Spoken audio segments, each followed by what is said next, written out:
അലൈക്കും വറഹ്മത്തുള്ളാഹി തആല വബറകാതുഹു. ഈ മനോഹരമായ വേദിയിൽ ഞാൻ എൻ്റെ ഒരു കൊച്ചു കഥ പറയാം. എൻ്റെ കഥയുടെ പേരാണ് പ്രജാക്ഷേമ തൽപരനായ ഒരു രാജാവ്. ധാരാളം ഇബാദത്തുകൾ ചെയ്തുകൊണ്ടിരിക്കുന്ന ഖുർആൻ മനപ്പാടമാക്കിയ മഹ്മൂദ് അൽ ആഫന്തി ആയിരുന്നു ആ രാജാവ്. തൻ്റെ രാജ്യത്തെ 7 പ്രവിശ്യകളാക്കി പല നാട്ടുരാജാക്കന്മാർക്കുമായി അദ്ദേഹം വിഭജിച്ചു നൽകി. അതിലൊരു രാജാവിന് സുന്ദരിയായ ഒരു മകളുണ്ടായിരുന്നു. അവളുടെ പേര് സുഹറ. മഹ്മൂദ് അൽ അഫന്തിയുമായി സുഹറയുടെ വിവാഹം ഉറപ്പിച്ചു വച്ചിരിക്കുകയായിരുന്നു.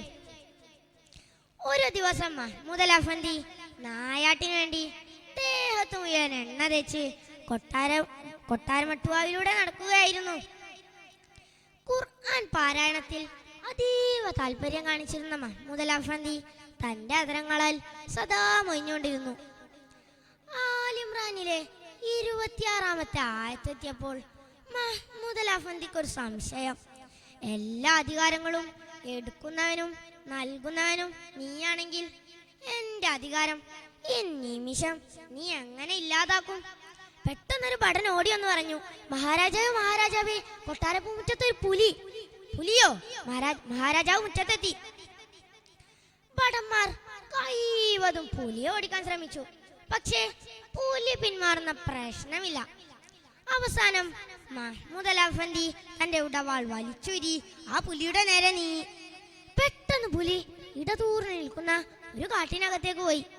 പിന്നാലെ മഹ്മൂദ് അൽ അഫന്തി കുതിരപ്പുറത്തും. കുറേ നേരത്തെ പരിശ്രമത്തിനൊടുവിൽ പുലി കാട്ടിൽ അപ്രത്യക്ഷനായി.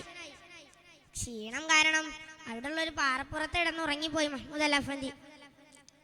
ഇതേ സമയം നമ്മുടെ സൂര്യയുടെ കൊട്ടാരത്തിൽ ഒരു കളവ് നടന്നിരിക്കുന്നു. സൂര്യയുടെ വിവാഹാഭരണങ്ങളെല്ലാം ഏതോ ഒരു കള്ളൻ മോഷ്ടിച്ചു കൊണ്ടുപോയി. ഇതറിഞ്ഞ രാജാവ് കോപിതനായി. ആരെവിടെ? 3 ദിവസത്തിനകം കള്ളനെ നമുക്ക് മുമ്പിൽ ഹാജരാക്കുവിൻ. ഭടന്മാർ നാടാകെ തിരഞ്ഞു. പക്ഷേ കള്ളനെ കിട്ടിയില്ല. അവസാനം തല പോകുമെന്ന് ഭയന്ന് ഭടന്മാർ കാട്ടിലേക്ക് കാടുകയറി. കാട് കയറും വഴി ഒരു സാധനം കിടക്കുന്നത് കണ്ടു. ഒന്നുകൂടി ശ്രദ്ധിച്ചു നോക്കിയപ്പോഴാണ് അതാ ദേഹത്ത് മുഴുവൻ എണ്ണ തേച്ച് ഒരാൾ പാറപ്പുറത്തിടന്ന് സുഖമായി ഉറങ്ങുന്നു. കള്ളനാണെന്ന് കരുതി മഹ്മൂദ് അൽ അഫന്തിയെ പിടിച്ചു കെട്ടി കൊട്ടാരത്തിലെത്തിച്ചു. ആരും അറിയാതെ വിചാരണ ചെയ്തു. 2 കൈകളും വെട്ടിമാറ്റി.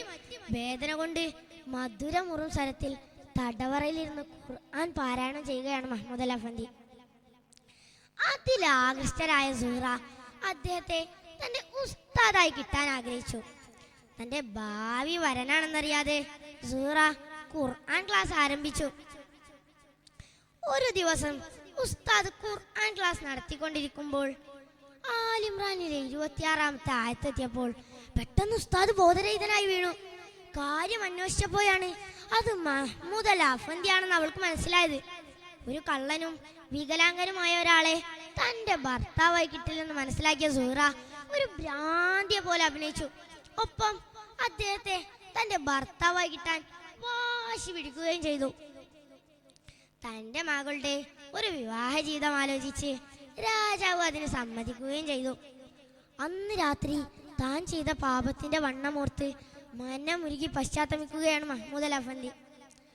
അന്ന് രാത്രി മഹ്മൂദ് അൽ അഫന്തി കിടന്നുറങ്ങുമ്പോൾ അതാ മുത്തുനബി കിനാവിൽ വരുന്നു. മുത്തുനബിയോട് തന്റെ വിഷമങ്ങളെല്ലാം മഹ്മൂദ് അൽ അഫന്തി പറഞ്ഞു. മുത്തുനബി 2 കൈകൾ നീട്ടാൻ ആവശ്യപ്പെട്ടു. മുത്തുനബിയുടെ തീരു സ്പർശനമേറ്റപ്പോൾ കൈകൾ രണ്ടും പഴയ സ്ഥിതിയിൽ തന്നെ ആവുകയും ചെയ്തു. ഇത് ഒരാളിൽ നിന്ന് മറ്റൊരാളിലേക്ക് കൊട്ടാരമൊട്ടാകെ ഈ വാർത്ത പടർന്നു. അത് മഹ്മൂദ് അൽ അഫന്തിയാണെന്ന് തിരിച്ചറിഞ്ഞ രാജാവ് അദ്ദേഹത്തിന്റെ കാൽക്കീൽ വീണു മാപ്പ് പറഞ്ഞു. രാജാ, അങ്ങ് എന്നോടല്ലേ തെറ്റ് ചെയ്തത്? അതും അറിയാതെ ഞാൻ എൻ്റെ രക്ഷിതാവായ അള്ളാഹുവിനോടാണ് തെറ്റ് ചെയ്തത്. അതിനുള്ള ശിക്ഷയാ എനിക്ക് ലഭിച്ചത്. പ്രിയരെ, നിങ്ങൾക്ക് മനസ്സിലായില്ലേ? അള്ളാഹു വിചാരിച്ചാൽ ഏതൊരു കാര്യവും മാറി മറിയുമെന്ന്. ശുഭം. ഇവിടെ നിർത്തുന്നു ഈ കഥ. അസ്സലാമു അലൈക്കും വറഹ്മത്തുള്ളാഹി വബറകാതുഹു.